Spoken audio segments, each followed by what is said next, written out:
श्री स्वामी समर्थ प्रेक्षकांनो, तू अनोळखी तरीही सोबती या मालिकेमध्ये आता एक जबरदस्त धमाका होताना आपल्याला पाहायला मिळणार आहे. बरं का, इकडे विराजने जे ठरवलेलं असतं अखेरीस तसंच होणार. इकडे नचिकेत आणि या मीनाक्षीचं अफेअर सगळ्या चाळीसमोर घरच्यांसमोर येणार आणि इकडे आपला समीर मध्यस्थी करत नचिकेतला समजावत असतो. पण इकडे नचिकेत मात्र कोणाच्याही समजून घेण्याच्या पलीकडे गेलेला आपल्याला पाहायला मिळणार आहे. आणि इकडे आपला हा समीर नचिकेतला जीवाच्या आकांताने ओरडू बोलत असतो की नचिकेत दादा, तू कल्याणीला फसवू नको, कल्याणीच्या बाजूने ठामपणे राहा. पण इकडे नचिकेत काही समीरचं ऐकत नाही. पण या सगळ्यामुळे बरं का, अर्पिताच्या आईच्या आता असं लक्षात आलेलं असतं की खरं समीर मुलगा गुणाने खूप चांगला आहे आणि मनानेही आपण त्याची कदर केली नाही, आपण त्याला नेहमीच अपमानित केलं. पण आता आपली चूक आपल्या लक्षात आली तर आता इकडे ही अर्पिताची आई वहिनी आता संपूर्ण चाळीसमोर आपल्या समीरची माफी मागणार आणि त्याने त्यांच्यासाठी जे काही नचिकेतच्या विरोधात जाऊन त्याने यांची बाजू नचिकेतला समजावून सांगितली. या सगळ्यासाठी आता समीरची आई कल्याणी सगळ्या चाळकऱ्यांसमोर आता समीरची पाय धरून माफी मागताना आपल्याला पाहायला मिळणार आहे. समीरची आई अखेरीस समीरमधले गुण ओळखणार आणि आता पुढे काय होणार प्रेक्षकांनो, हे तर तुम्ही पाहणारच आहेत. बरं का, सगळं हे मालिकेमध्ये आता कशा प्रकारे घडत जाणार हे जर तुम्हाला जाणून घ्यायचं असेल तर तुम्ही आपला हा व्हिडिओ अगदी शेवटपर्यंत बघा, म्हणजे तुमच्या सगळं काही इकडे लक्षात येऊन जाईल. तर मग प्रेक्षकांनो, इकडे काय होणार आहे, आपण पाहिलं की इकडे समीरने डायरेक्ट प्रत्यक्षात या विराजला आणि मीनाक्षीला एकमेकांसोबत पाहिलं.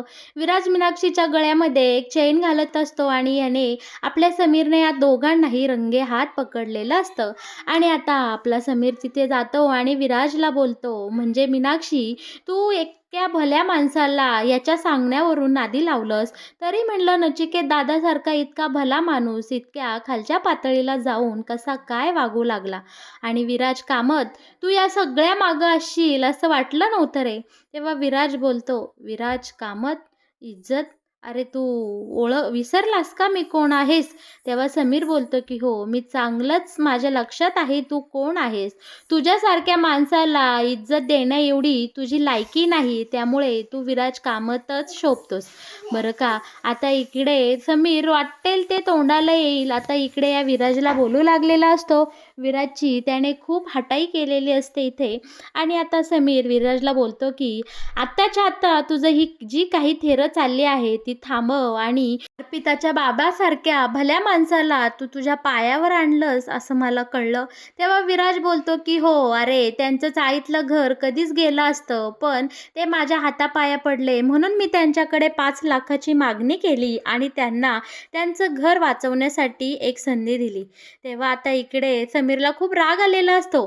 समीर बोलतो की इतक्या भल्या माणसाला तू तुझ्या पायावर आणलंस आणि परत स्वतः किती चांगला आहेस असं मला दाखवून देतो का. पण एक गोष्ट लक्षात ठेव विराज, अरे तुझ्यात जर हिंमत असती ना तर तू या मीनाक्षी सारख्या बाईच्या आडून अजिबात आमच्यावर वार केले नसते. तुला जर खरंच लढायचं असेल, खरंच तुझ्यामध्ये हिंमत असेल तर कायदेशीर पद्धतीने लढ, मग तुला कळेल की आम्ही नक्की कोण आहोत ते. आणि राहिला प्रश्न अर्पिता मॅडमच्या डोळ्यात जर तू पाणी आणलंस तर तुला मी कधीही सोडणार नाही आणि याचं फळ तुला भोगावंच लागेल. आता अर्पिताच्या वडिलांच्या तिच्या माहेरी जे काही तू हा तमाशा मांडला आहे त्यावरून माझ्या अर्पिताच्या डोळ्यात पाणी आलेलं आहे.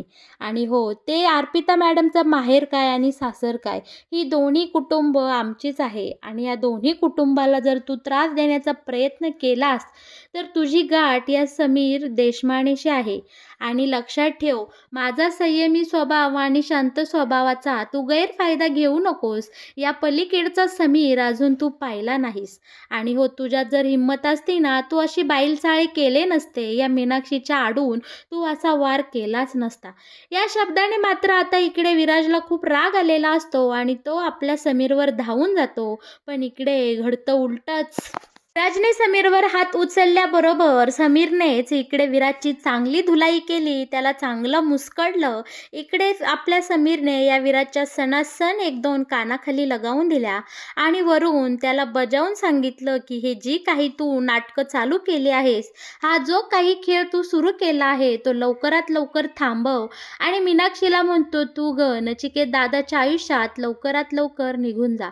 यांना धमकी देऊन आता समीर इथनं सरळ मार्गी निघून गेलेला असतो. पण या सगळ्यामुळे भर रस्त्यात आपल्या विराजवर समीरने जसा हल्ला केला, हे समीरच्या इकडे जिव्हारी लागलेलं असतं आणि समीरने आता पेटून उठून नचिकेतसोबत कसा तमाशा करायचा आणि ह्या सगळ्या चाळीतल्या लोकांसमोर आता अर्पिताच्या आई-वडिलांची इज्जत कशी घालवायची याबद्दल याने एक जबरदस्त प्लॅन इकडे आखलेला असतो आणि मीनाक्षीला त्याने सांगितलं असतं, की "मी जे सांगितलंय अगदी तसंच आणि तसंच घडलं पाहिजे." आता मीनाक्षी तिच्या कामाला लागलेली असते बरं का. ती आता त्या नचिकेतकडे जाते आणि त्या मूर्ख नचिकेतला वेड्यात काढते आणि त्याला सांगते, की "तुझ्या दाजीने माझ्यावर हल्ला केला आणि तो मला वाटतंय ते बोलला, माझ्या अब्रूच्या चिंधड्या-चिंधड्या केल्या. त्याने माझ्यावर खूप खालच्या दर्जाचे असे आरोप केले आहे आणि मला इज्जत नसलेली बाई असं देखील म्हणलेलं आहे." आता इकडे या मीनाक्षीच्या बोलण्यात येऊन हा नचिकेत मूर्खासारखा आता समीरसोबत भांडण्यासाठी निघालेला असतो. दुसरीकडे आपला समीर चाळीमध्ये निक्कीला भेटायला गेलेला असतो. कारण समीरने ठरवलेलं असतं, की कशाप्रकारे एक-एक प्रश्न मार्गी लावायचा. सगळ्यात आधी निक्कीला मानाने समीर पिता किचनमध्ये आणायचं, जेणेकरून अर्पिता मॅडमचं मन शांत होईल. एकदा का अर्पिता मॅडम शांत झाल्या म्हणजे आम्हाला बाकी पुढची सगळी कामं करायला आम्ही मोकळे. बरं का प्रेक्षकांनो, आपला समीर इकडे चाळीकडे आलेला असतो. तिथे येताच त्याला आठवतं, की अर्पिताच्या आईने त्याचा कशाप्रकारे अपमान केला होता, त्याला कशी बिनकामाचा जावई वगैरे वगैरे बोलली होतीस. पण इकडे आपला समीर खालनंच आपल्या निक्कीला आवाज देतो, "निक्की खाली ये, निक्की." आता समीरला पाहताच निक्की लगेच खाली येते आणि बोलते, की "जीजू तुम्ही वर या." निक्की खाली आल्याबरोबर समीर आता निक्कीची माफी मागतो. बोलतो, की "निक्की, तुझ्यासोबत माझी आई जसं वागली त्यासाठी मला माफ कर." आणि इकडे हात जोडून समीर सगळ्या चाळीतल्या माणसांसमोर निक्कीची माफी मागत असतो. हे सगळं वरनं कल्याणी आणि अर्पिताची आई बघत असते. अर्पिताची आई बोलते, की "समीर का बरं हिच्यासमोर हात जोडतोय?" तेव्हा थोडं का होईना प्रमाणात या दोघांचंही बोलणं त्यांना वरती ऐकू जात असतं आणि आता इकडे समीर बोलू लागलेला असतो, की "निक्की, माझी आई तुझ्यासोबत जे काही वागली त्यामुळे मला माफ कर. तिने तुझा सगळ्यांसमोर अपमान केला ना." बरं का आता समीरने हात जोडलेला पाहून चाळीतली सगळी माणसं या समीरकडे बघत असतात. तेव्हा आता निक्की बोलते, की "जीजू तुम्ही या घरचे जावई आहात. प्लीज माझ्यासमोर असे हात जोडू नका." पण समीर बोलतो, की "माझ्या आईने सगळ्यांसमोर तुझा अपमान केला आहे निक्की. त्यामुळे तुझी माफी ही चारचौघातच मागितली पाहिजे." आता वरतून आपली ही अर्पिताची आई बोलत असते, की "ही निक्की कशाला गेली त्या कजाक बाईच्या घरी अपमान करून घ्यायला? नक्कीच तिने काहीतरी खूप मोठा मॅटर केला असेल. म्हणूनच हा समीर इथे तोंड घेऊन आला आणि सगळ्यांसमोर माझ्या निक्कीची माफी मागतोय. या निक्कीला तरी काय गरज असती काय माहिती तिकडे त्या चाळीमध्ये जायची." तेव्हा बरं का आता इकडे निक्की बोलते, की "अहो जीजू, तुमचा सॉरी म्हणायचा काहीही रोल नाही आणि माझा तुमच्यावर अजिबात राग नाही." मग समीर बोलतो, की "निक्की तू पुन्हा समर्पिता किचनमध्ये येशील ना? आपलं समर्पिता किचन तू पुन्हा एकदा जॉईन कर." तेव्हा निक्की स्पष्टपणे नाही बोलते आणि बोलते, की "मला जमणार नाही जीजू. तुमच्या आईने माझा खूप जबरदस्त अपमान केला आहे आणि मला तिथे पुन्हा येणं जमणार नाही." पण इकडे आपला समीर आता अर्पिताला जे काही वाटतंय, की तू तिथं न आल्यामुळे तुझी दी खूप टेन्शनमध्ये आहे. तिला वाटतंय, की तिचं माहेर संपेल, निक्की तिच्यावर रुसेल, निक्कीने मला फोन केला नाही आणि अशा अनेक प्रश्नांनी तिकडे अर्पिता मॅडम खूप दुःखात आहेत आणि टेन्शन घेतलं आहे त्यांनी ह्या घडल्या सगळ्या प्रकाराचं. त्यामुळे निक्की प्लीज तू तुझ्या दीचा विचार कर आणि पुन्हा एकदा आपलं समर्पिता किचन जॉईन कर. करशील ना बाळा? तेव्हा निक्की आता समीरच्या रिक्वेस्टचा मान ठेवते आणि बरं का ती समर्पिता किचनला जाण्यासाठी तयार झालेली असते. तितक्यात हा मूर्ख नचिकेत तिथं आलेला असतो आणि संपूर्ण चाळीसमोर त्याने डायरेक्ट आपल्या समीरची कॉलर धरलेली असते आणि समीरला बोलतो, की "तुझी हिंमत कशी झाली माझ्या मीनाक्षीसोबत असं वागण्याची?" आता माझी मीनाक्षी हे शब्द एकदा कल्याणीच्या कानावर गेले. कल्याणी आणि इथे अर्पिताची आई दोघीही तरातरा खाली निघून येतात आणि नचिकेतला म्हणतात, "नचिकेत, अरे काय चाललंय इकडे?" आणि नचिकेतने आता इकडे समीरची कॉलर धरलेली असते. तेव्हा इकडे निक्की बोलते, "अरे दादा, काय करतोय तू? आपले जिजू आहेत ना ते."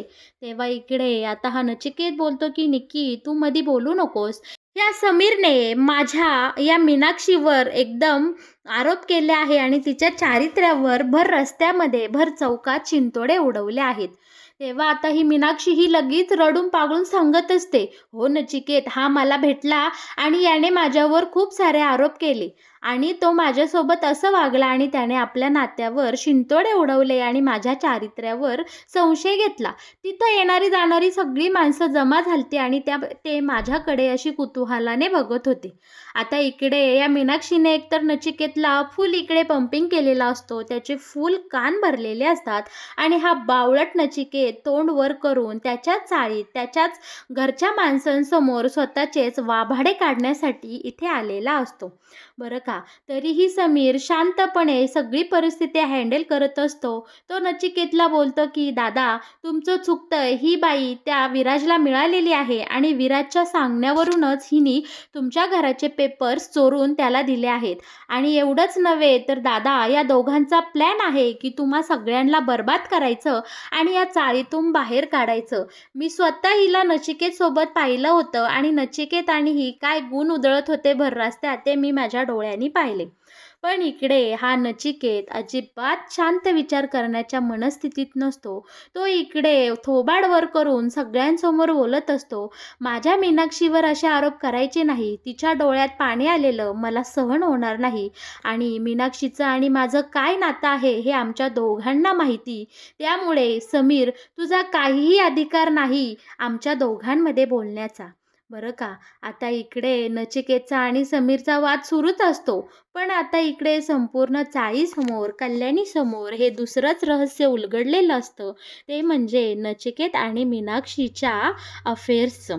तेव्हा आता इकडे कल्याणी पुढे होते आणि बोलते, "नचिकेत, काय बोलतोय तू? माझी मीनाक्षी, माझी मीनाक्षी म्हणजे?" आता हा नचिकेत बोलतो, "हो, हे खरं आहे. कल्याणी, तुला माझी किंमत नाही. पण या मीनाक्षीला माझी किंमत आहे आणि या मीनाक्षीवर माझं खूप जीवापाड मनापासून प्रेम आहे. तुम्हा सगळ्यांना सोडून मी आता तिच्यासोबतच राहत आहे." बरं का? आता इकडे आता अर्पिताच्या आईने मात्र कपाळावर हात मारून घेतलेला असतो. ती बोलते, "देवा, हाच दिवस दाखवायचा राहिला होता. काय बोलतोय माझा मुलगा?" तेव्हा इकडे आता लगेच अर्पिताची आई नचिकेतला बोलते, "नचिकेत, तोंड सांभाळ, तोंड आवरून बोल. तू काय बोलतोय, कोणासोबत बोलतोय कळतंय का तुला? अरे सगळी माणसं इथं जमलेत आणि सगळ्यांसमोर काय तू तमाशा लावलाय आणि त्या समीरला कशाला बोलतोय? म्हणजे समीर, तुला हे सगळं आधीपासून माहीत होतं?" तेव्हा आता समीर सांगतो, "हो अर्पिताची आई, ह्या सगळ्याची मला आधीपासून कल्पना होती. मी दादाला 1-2 वेळा समजावूनही सांगितलं होतं, की तू असं वागू नको, वाईट मार्गाला जाऊ नको.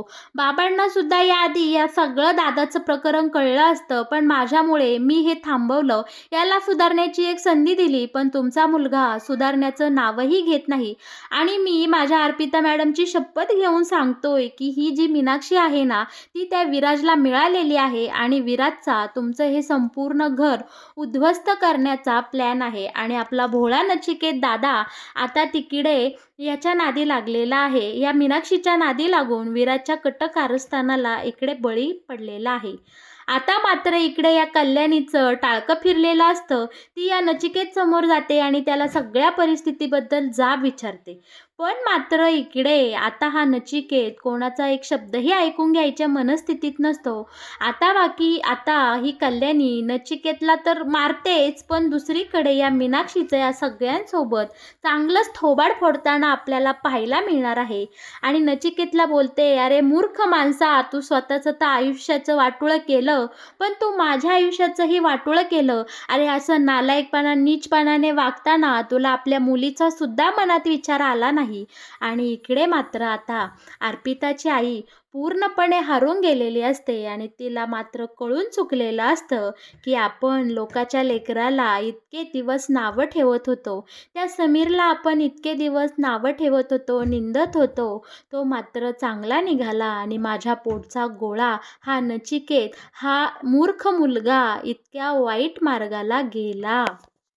संपूर्ण चाळीसमोर हा नचिकेत त्याच्या आईला, त्याच्या बायकोला, त्याच्या मुलीला, सगळ्या घरच्यांना नाकारून, त्यांना लाथडून आता सगळ्यांना ओपन चॅलेंज करून मीनाक्षीसोबत निघून गेलेला असतो. या सगळ्यांना जीवनात हरल्यासारखं वाटत असतं. इकडे कल्याणीने तर हंबरडा फोडलेला असतो आणि तिच्या आयुष्याचं वाटोळं झालं अशी मोठमोठ्याने रडत ओरडत असते. आता हरलेल्या या सगळ्या कुटुंबाला आपला समीर आधार देतो आणि अर्पिताच्या आईला सावरतो.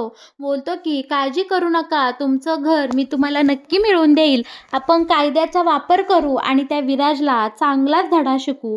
नचिकेत दादा आता सध्या त्या मीनाक्षीच्या आहारी गेलाय म्हणून असं वागतोय. तुम्ही टेन्शन घेऊ नका.